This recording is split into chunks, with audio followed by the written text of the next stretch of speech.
Op art, optik artdan danışmaq istəyirəm.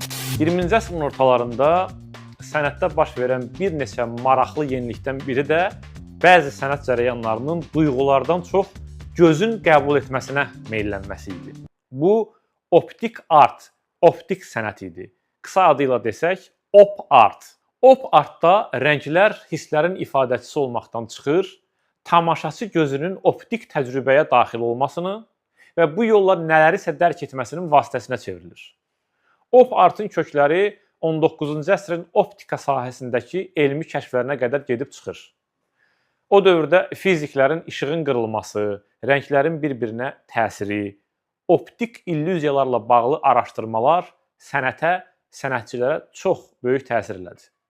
Ancaq bir sənət istiqaməti kimi bu istiqamətin oturuşması ötən əsrin 60-70-ci illərində baş verdi. Xüsusilə 1965-ci ildə New Yorkdakı Müasir İncəsənət Muzeyində açılan Cavab verən göz adlı sərgi bu istiqaməti bütün dünyada məşhurlaşdırdı. Bu sərgi insan gözünün optik oyunlarla necə aldadıla, sənətin bu yolla necə dərinlik yalada biləcəyini göstərdi hamıya.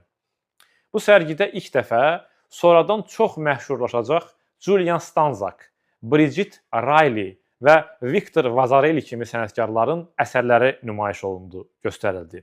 Bu əsərlərdə elə bir effekt yaradılır ki, hərəkətsiz xətlər hərəkətli kimi görünür. Məqsəd sərgini gəzənlərdə vizual reaksiya yaratmaq idi. Bu, hissi yox, təxminən elmi sənət anlayışıdır. Elmin, həndəsənin qanunları ilə statik, hərəkətsiz olanda hərəkət effekti yaratmaqdır. Tamaşaçını sehrləməkdir bu yolla. Bu cərəyanın ən tanınmış nümayəndələrindən biri Bridget Riley'dir. Onun ağ-qara xətlər, dairələr, dalğalanırmış kimi görünən obrazlar vasitəsilə yaratdığı kompozisiyaları çox böyük marağa səbəb olub. Başqa bir tanınmış sənətçi isə Viktor Vazarelli'dir.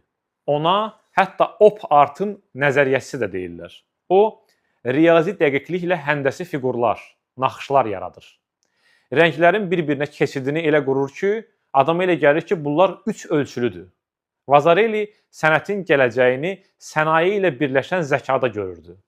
Onun fikrincə sənət hər bir elmi texniki yenilikdə özü üçün yeni yollar tapmalıdır. Tənqidçilər op art əsərləri soyuq, mexaniki, duyğusuz, hissiz olmaqda tənqid ediblər bəzən. Sənətçilər isə belə cavab veriblər. Həqiqət sizin düşündüyünüz kimi sabit və hərəkətsiz deyil. Göz onu daim yenidən emal edir.